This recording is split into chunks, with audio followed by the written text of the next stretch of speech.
I've been around for a while now. I've seen trends come and go, from fidget spinners to the Harlem Shake to whatever planking was supposed to be. Look, I lived through the entire life cycle of that thing and I still don't get it. Moving on. In my life, never has there been a trend that has swept not only the nation, but the entire world with such force as the pandemic caused by COVID 19. For many, if not all of us, COVID was the universe turning settings of the game of life to hardcore difficulty. As demonstrated by mental health professionals and also likely your own experience, COVID not only did poison damage, but psychic damage as well, with attacks such as lockdown and isolate. In spite of the fact that these attacks were very effective against most people's mental health, looking back at my own experience, I see that paradoxically, my self improvement journey found its beginnings in these dark times. In this video, I'm going to cover 3 practices that you can implement in your own life to start finding better results. Before we begin, I want to make my intended audience clear. Do you regularly use video games as a way of winding down? Do you find reading difficult or uninteresting? Have you found it hard to create lasting change for the better in your life? While this video can help anyone trying to begin their self-improvement journey, if this describes you, then you are at the right place. Let's get into it. Right before we do, however, as you can tell, this video is pretty long. I have jam-packed it with nothing but the best, and because of this, it may be the case that just one viewing may not be enough to get everything out of this. However, watching a video this long over and over just to get a few vital pieces of information is, frankly, a waste of your time. The best thing I've found to do in cases like this is to take notes. But if you are busy, like me, that sounds like yet another thing for your already packed to-do list. If you would like pre-made notes on this video that come in a format perfect for importing into Notion, then you can click the top link in the description below. Support from listeners like you is what helps me to continue to make quality self-improvement content. With this shameless plug out of the way, we will now actually get into it. Before lockdown had even started, I was in a bad place. I was honestly a doomer. I rarely went outside, struggled to have friendships that didn't drain me, and found it hard to feel happy or motivated for days, if not weeks on end. I felt so lonely that on a near daily basis I would struggle not to just collapse into a panic attack, and most of the time I lost that battle. I would listen to exclusively sad music and wonder why I continued on in life. I didn't believe that I had control in my life. I didn't believe that there was hope for me. When lockdown started, I, like many, couldn't work, and college classes became dead simple because the teachers were still trying to figure things out. Like many of you probably did, I turned to my primary vice: video games. Around this time, Doom 2016 went on a deep sale, and I picked it up. When starting it, I decided on a whim to try playing on the hardest difficulty possible, and this brought me to a realization. Losing wasn't actually that bad. In fact, the more times I lost, the better the eventual win felt.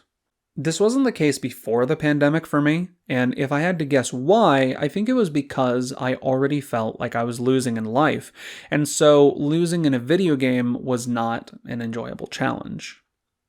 However, with nothing else to do, I could pour my time, and more importantly, the effort that had nowhere else to go, into killing demons.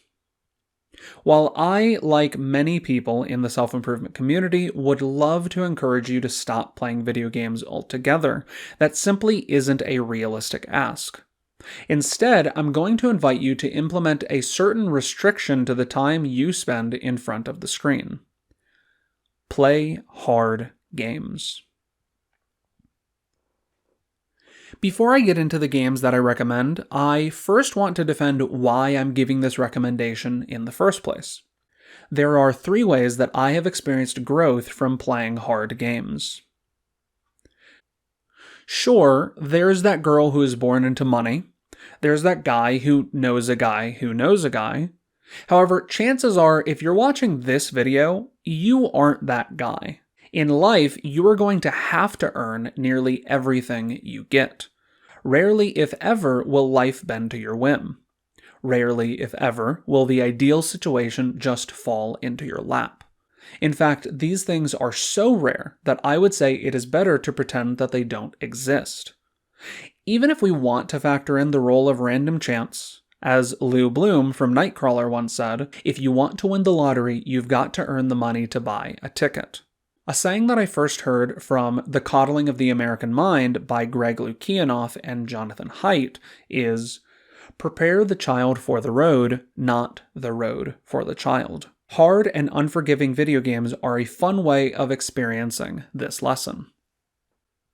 I don't know about you, but when I would lose at video games before the shift I talked about earlier, I had a bad case of gamer rage. It was unhealthy. I still remember breaking my silver Game Boy Advance SP over frustration with a particular level in one of the Donkey Kong Country games. Because of this, I didn't have anything to play for the rest of that road trip. Negative emotions, no matter how strong, will not get you past the level you're stuck on. Just like games can bait out our negativity, bad life circumstances are just waiting to turn you into an emotional pretzel. If we don't pay attention, then we are going to be a salty snack pretty often. Now, am I saying that you should disregard your feelings? No. I would like to think that more than the average person, I encourage people to learn about their emotions. However, tapping into and respecting our emotions doesn't mean that we allow them to become the sole dictators of what we do. We can use video games as a low-risk way of training ourselves to act in spite of our anger. An important point here is that too much anger can become overpowering. You might ask how to keep anger at a manageable level. While I am a big believer that for any issue, there is never a simple one-and-done solution, Hilary Jacobs Hendel, a licensed clinical social worker, offers a tool that anyone can start using today. In her book, It's Not Always Depression, she states that, quote, the act of naming and validating our emotions helps our bodies and minds to relax, end quote.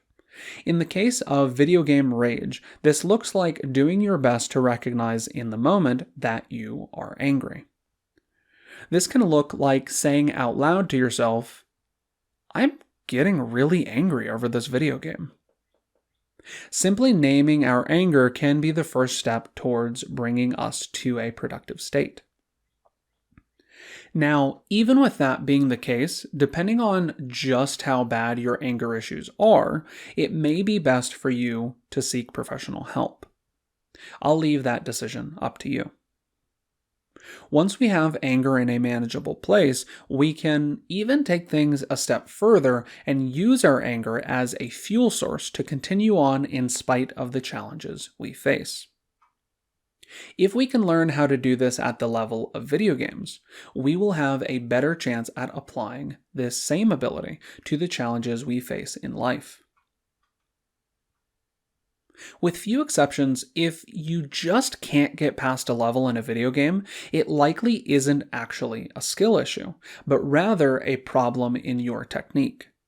Something that Jocko Willink, retired Navy SEAL and author of Extreme Ownership, says has brought him a large chunk of his success is his developed ability to detach. Problems, you have to get in there, but if you take a step back, you can usually say, oh, little adjustment here, a little adjustment there, and that thing's going to sort itself out. So detachment is a superpower, man. In life, this is not always easy to do. Either we are caught up in our emotions, as previously talked about, or we are so laser focused on doing something that is never actually going to succeed. This can apply to important parts of our life, such as who we choose as a partner or what we choose for our career. Taking an irreversible step in the wrong direction without first detaching and at least attempting to see the situation for what it is can lead us into a world of suck. Just like with keeping our emotions in check, we can practice detaching with the purpose of problem solving in the video games we play. To summarize, the right video game should 1. Only allow us to proceed when we have put in the work. 2. Frustrate us at least some of the time. And 3. Force us to detach in order to progress. With this in mind, here are some games that I recommend. Doom 2016, Risk of Rain 2, Enter the Gungeon, Celeste, and Cuphead. Are these the only games that will work? Not at all. If you are looking for a wider selection or trying to figure out what kinds of games I feel fit the conditions we are looking for, then let's look at my criteria. The games you choose should be single-player and fall into genres such as roguelike, Souls-like, and difficult. Games that clearly won't work are ones such as League of Legends and Stardew Valley. Co-opetition games like League leave you likely to either be carried or dragged down by those around you. And casual games like Stardew Valley likely won't give you the level of frustration necessary for optimal growth. Fighting games can be used, but I don't recommend them because of the variability in difficulty. Sometimes you'll be facing off against a scrub, and other times you are getting creamed by someone who has mained king since he was made out of 4 pixels. In the games mentioned before, the difficulty either scales smoothly with time or remains constant, allowing you to slowly up your skill across many tries. Moving away from video games and on to a different topic, if you have watched self-improvement content for any amount of time, or have simply watched this video, then you have likely heard about the war for your attention. But just in case you haven't, these are the basic facts. Your attention is both a currency and a muscle. When you spend your attention on highly stimulating short-form content, such as TikTok or similar media, the metaphorical muscle in your mind, known as your attention span, begins to atrophy, which is fitness nerd language for grow smaller and weaker. Just like weak muscles have a hard time with strenuous activity, an atrophied attention span often makes things like reading books nearly impossible. To solve this problem, I could tell you to meditate and turn on a grayscale filter on all of your technology. But just like with quitting video games cold turkey, I recognize that this is a big ask and that many of you simply won't do this. Have no fear. There are still ways to increase your attention span that can be quite enjoyable. We are going to quickly touch on 4 of them. Something interesting about these 4 techniques is that they all have to do with what you hear. That's why before we jump into that, I want to thank this video's sponsor, Raycon. Wait a second. Do you see how many subscribers this channel has? If you aren't subscribed yet, then it has one too few. But even when you do, there is no way that I am popular enough to have a sponsor, nor do I want one, but that's a different story. Now, because this is actually a fake ad break, then it may seem like I'm derailing my own video, but I'm actually not, because our first point is ads. Advertisements in all their many forms are a source of constant distraction. While we can't eliminate ads completely, we can at least do something about them. Our first point is to get a solid ad blocking program. I promise that I am not sponsored, but I have been using the Brave browser for a while, and it works like a charm. I don't see myself going back to whatever I was using before anytime soon. According to Fortune.com, the average song length on the Billboard Hot 100 chart is now 20 seconds shorter than it was 5 years ago, clocking in at 3 minutes and 30 seconds. Couple that with the fact that listening to music on shuffle can lead to vibe whiplash, and we have found a considerable source for your eroding attention span. To this, there are 3 fixes: an easy one, a harder one, and a hardcore one. The easy fix is to find entire albums that you like and listen to them all the way through without putting them on shuffle. This will create familiarity and expectation with the music you listen to, and also cut down on at least some of the wild ride. This is not nearly as effective as the hard fix, however, which is to find longer and longer music to listen to. I find it pretty easy to find long songs in the genres of film score, classical, and electronic, though I am sure there are others. You could try creating a playlist of songs that are 5 minutes or longer each and listen to that more often. If, however, you are ready to go pretty hardcore with this, then I recommend looking up a music artist named Klaus Schulze. He created albums of music that are usually longer than an hour in length, but only have about 3 songs on them. These songs usually fade into one another, so you pretty much listen to a constant stream of sound. A challenge that I have only completed a few times is listening to one of these albums in one sitting without pausing. It is not an easy thing, especially when you are used to 3.5-minute songs. Give it a try and let me know your experience down in the comments.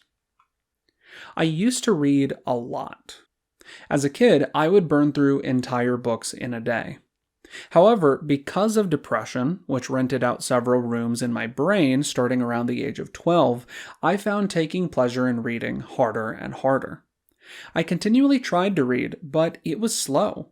I would read a few pages in a few weeks. It was common for people to look at me incredulously and ask, "You still haven't finished that book?" And I'm not talking about tomes like Les Miserables. I mean like James Patterson books. It was only during lockdown that I decided to turn to audiobooks in a serious way. If you are expecting an Audible plug, then get ready to have your expectations subverted. Because no.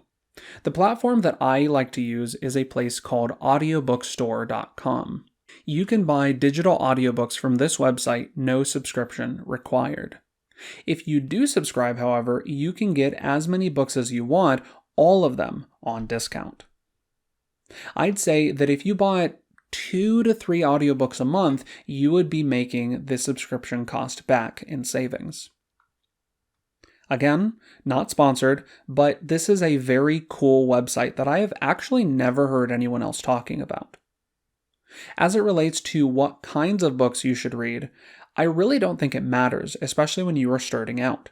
Fiction or nonfiction, it is all good and will benefit your ability to speak, write, and focus. Just find something you really like. For this next point, we're going to cut right to the chase. Like audiobooks, podcasts can be a great source of learning and entertainment that can be listened to while doing other things. Sounds familiar. While I could recommend podcasts such as those put on by Andrew Huberman or Jocko Willink, if I think back to who I was before I started on my self-improvement journey, that would be a big ask. Instead, I'll introduce you to the ones that I was practically binge listening to at the time. The last podcast on the left is for anyone interested in the creepy, the murderous, and the paranormal. Covering topics ranging from serial killers to something called ufology, this podcast will keep you entertained and unable to sleep for days to come.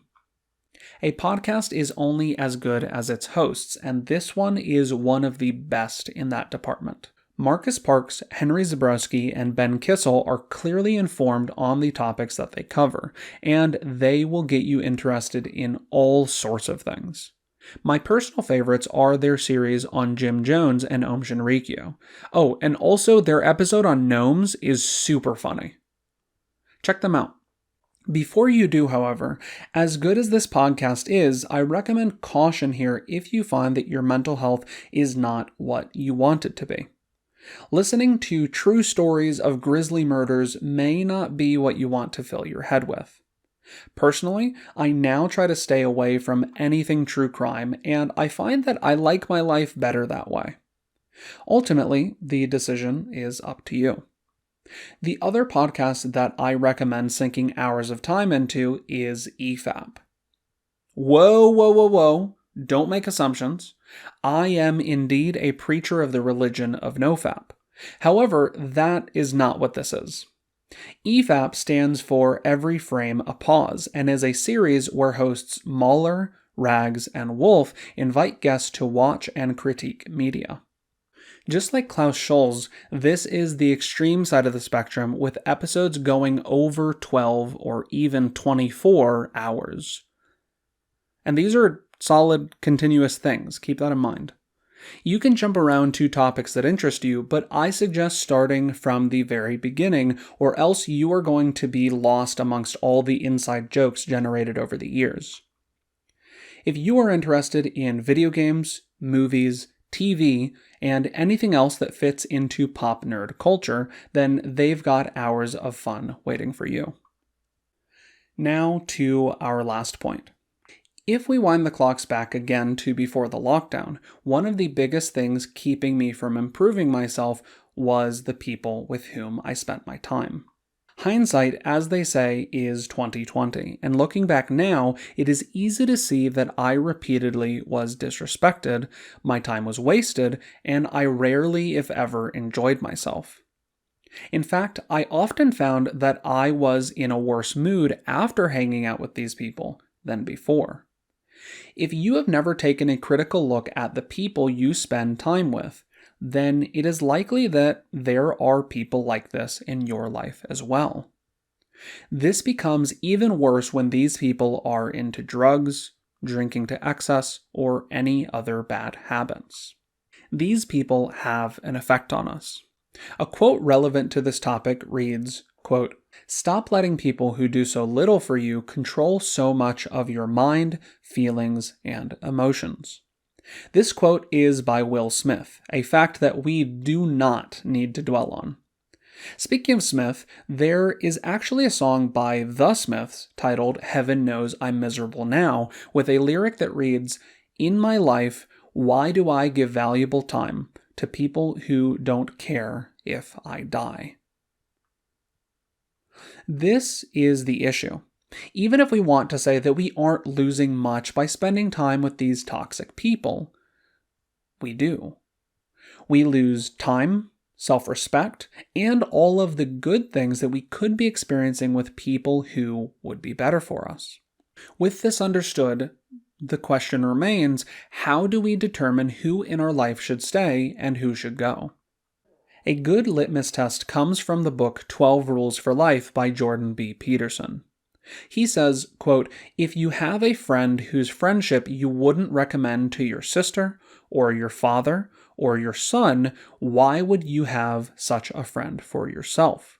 You are not morally obligated to support someone who is making the world a worse place." You might say that that last part is a bit extreme. No one you know is making the world in its entirety a worse place, right? But what if we just changed the word "the" to "your"? I'm going to read part of that quote again with this slight change. You are not morally obligated to support someone who is making your world a worse place. If people fit here, especially people you call friends, then they need to be gone. Knowing that someone is not good for us, however, is usually not enough. If it was, they would probably not be in your life anymore. There is a second side to this that is explored famously in the book The Perks of Being a Wallflower by Stephen Chbosky. One of 3 central lessons from that book is, quote, "We accept the love we think we deserve," end quote. I know this is and was true for me. Throughout my life, I put up with bad behavior from others in large part because I didn't think I was worth more than that. Here's the bitter truth. I was right. Up to that point, I hadn't put in the hard work to improve myself. I stayed in my comfort zone, and when things got bad, my unspoken motto was grin and bear it. If you want to hear more about this, then you can check out my series titled, What Do You Plan to Do About the Demon Inside? In that series, I cover a large section of my personal story. Go and check it out. This whole point touches on the first part of our video game discussion. The world didn't owe me anything. I didn't deserve good friendships because I didn't earn them. Now, this is not ideal, and we may not like this. However, as is said by Miyamoto Musashi in his book Dokudo, we must, quote, accept everything just the way it is, end quote. Only once we accept the rules of the game of life that we are forced to play can we make any progress. A good example of this is the friend group that I am currently in. I didn't just happen to meet them. In fact, I had to put work in to be able to earn them. Over the course of my life, I learned to overcome my fear of being on stage. I learned how to become a public speaker. I learned about psychology. And lastly, I volunteered as a speaker at a weekend event. If I hadn't done all of that, and probably more that just isn't coming to mind, I wouldn't be in the social situation that I am today. Friends who will support you and give you opportunities that otherwise would be out of reach are a thing of value, and rare is the time when a thing of value comes at little to no cost. If you've been paying attention, then you'll see that there is actually a negative feedback loop just waiting to pull you in. This is what it looks like. People treat you poorly and convince you that you are not worth much. Thus convinced, you remain as someone who is not worth much and only then attract people who will treat you poorly. The black pillars in the audience may then say, "See? There is no hope. There is no way out." However, I don't believe that. As someone who used to be there and has since gotten out, I can say with confidence that there are actually two ways of getting out of this. One is to eliminate friendships that bring you down, and the other is to raise your value. Now, you will not go from zero to hero just like that, but the good news is that you don't need to. Let's take the example of someone who suffers from chronic dehydration due to bad habits.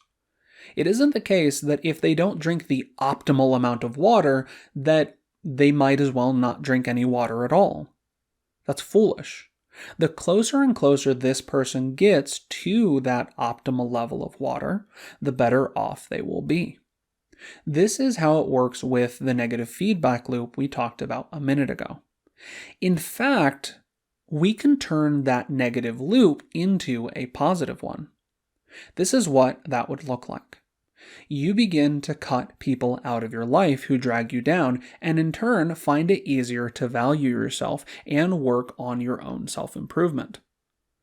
When other people see your constantly rising value, better and better people will be attracted to your life. On top of that, as you see your own rising value, it will become easier and easier to shed the people who are dragging you down. This is a process, and it is not an easy one. However, the good news is you only need to take one step in the right direction to begin. Maybe implementing the lessons in this video could be that first step. To wrap up, in this video we learned that 1. Restricting ourselves to a diet of hard video games can help us build a mindset better prepared for the challenges of life. 2. Increasing the length of uninterrupted media that we consume may help us find reading and other tasks with low stimulation easier. 3. We can increase our self-worth and ability to change for the better by taking a critical look at the people with whom we spend our time. Alright, that's it. A quick reminder that if you are interested in the notes on this video that I mentioned earlier, the link to that and my entire Gumroad products page can be found in the description.